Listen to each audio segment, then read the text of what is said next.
जय माता दी भक्तजनों, स्वागत है आपका हमारे YouTube चैनल भक्ति की शक्ति में। दोस्तों, आज हम आपको सुनाने जा रहे हैं माँ महागौरी की दो पौराणिक कथाएं। माँ दुर्गा के आठवीं शक्ति का नाम महागौरी है। दुर्गा पूजा के आठवें दिन माँ महागौरी की उपासना की जाती है। इनकी उपासना से भक्तों के सभी कष्ट दूर होते हैं और उनके सभी पाप नष्ट हो जाते हैं। भविष्य में पाप, संताप, दैन्य दुख उसके पास कभी नहीं आते। वह सभी प्रकार से पवित्र और अनेक पुण्यों का अधिकारी हो जाता है। माँ महागौरी गोरे वर्ण की है। इस गौरता की उपमा शंख, चंद्र और कुंद के फूल से की जाती है। माँ महागौरी के समस्त वस्त्र एवं आभूषण आदि श्वेत हैं। महागौरी की चार भुजाएं हैं। इनका वाहन वृष यानी के बैल है। इनके ऊपर के दाहिने हाथ में अभय मुद्रा और नीचे वाले दाहिने हाथ में त्रिशूल है। ऊपर वाले बाएं हाथ में डमरू और नीचे के बाएं हाथ में वर मुद्रा है। ये अपनी वर मुद्रा से सबको वरदान देती हैं। माँ महागौरी का ध्यान, स्मरण, पूजन, आराधना भक्तों के लिए कल्याणकारी है। इनकी कृपा से अलौकिक सिद्धियों की प्राप्ति होती है। माँ महागौरी के भक्तों के सभी कष्ट दूर हो जाते हैं। माँ महागौरी के पूजन से सभी 9 देवियां भी प्रसन्न होती हैं। तो चलिए दोस्तों, अब आपको सुनाते हैं माँ महागौरी की कथा।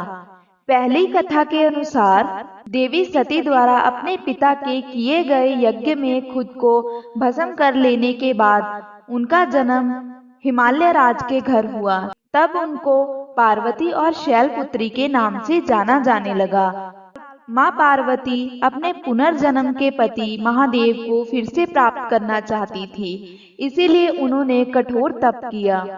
भगवान शिव को अपने पति के रूप में पाने के लिए कठोर तपस्या करने के कारण माँ का शरीर काला पड़ गया। माँ पार्वती की तपस्या से प्रसन्न होकर भगवान शिव ने माता को अपनी पत्नी के रूप में स्वीकार किया। इसके बाद जब भोलेनाथ ने देखा कि माता पार्वती का शरीर काला पड़ गया, तो उन्होंने माँ को गंगा जल से स्नान करवाया। तब माता दूध के समान अत्यंत गौर वर्ण की हो गईं। तभी से माँ का नाम गौरी पड़ा। महागौरी रूप में माँ करुणामयी, स्नेहमयी, शांत दिखती हैं।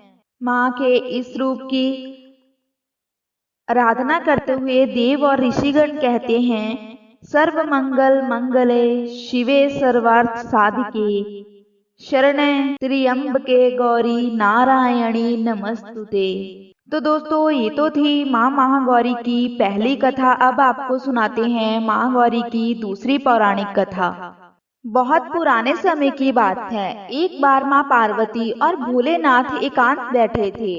माँ पार्वती वैसे तो रूपवान थी, लेकिन थोड़ी सी सांवली थी। भोलेनाथ माँ से अधिक गोरे थे, जबकि इसके विपरीत भगवान विष्णु सांवले थे और माँ लक्ष्मी गोरी थी। ऐसे ही हंसते हंसते भोलेनाथ ने माँ पार्वती को काली बोल दिया।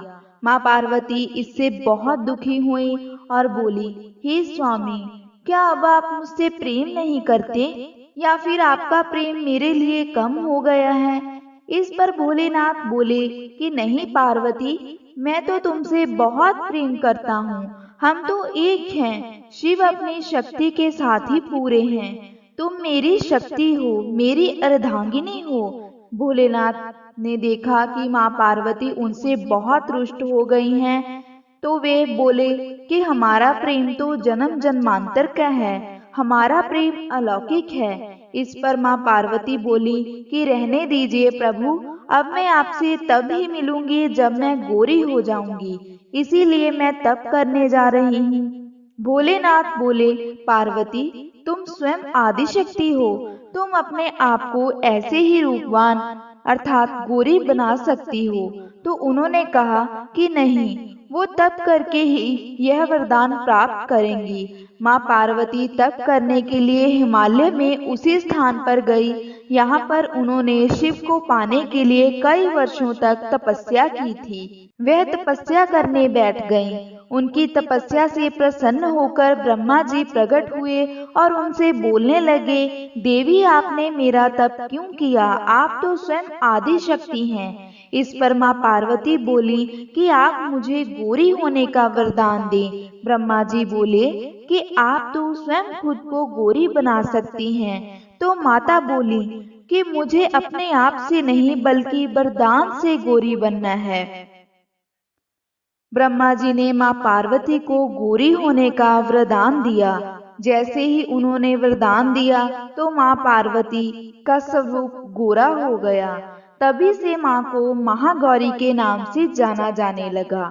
तो दोस्तों, ये थी माँ महागौरी की दूसरी पौराणिक कथा। दुर्गा अष्टमी के दिन माँ महागौरी की पूजा की जाती है। जो कोई भी भक्त सच्चे मन से और सच्चे भक्ति भाव से माँ की आराधना करता है, माँ उसके सभी कष्ट दूर करती हैं और उसकी सभी मनोकामनाएं पूर्ण करती हैं। जो कोई भी इस कथा को सुनता है, उसकी सभी मनोकामनाएं, उसके सभी इच्छाएं पूर्ण होती हैं। कथा सुनने वाले का भी भला और कथा सुनाने वाले का भी भला। हे महागौरी, अपने भक्तों पर, अपने बच्चों पर सदैव अपनी कृपा दृष्टि बनाए रखना। तो बोलो जय महागौरी की। तो दोस्तों, ये थी हमारी आज की वीडियो। अगर आपको वीडियो अच्छा लगे तो इसे लाइक और शेयर जरूर करें। साथ ही साथ हमारे चैनल से जुड़े रहने के लिए इसे अभी सब्सक्राइब करें और नीचे दिए गए बेल आइकन को प्रेस करना ना भूलें, ताकि आपको हमारी आने वाली हर नई वीडियो का नोटिफिकेशन मिलता रहे। जय माता दी।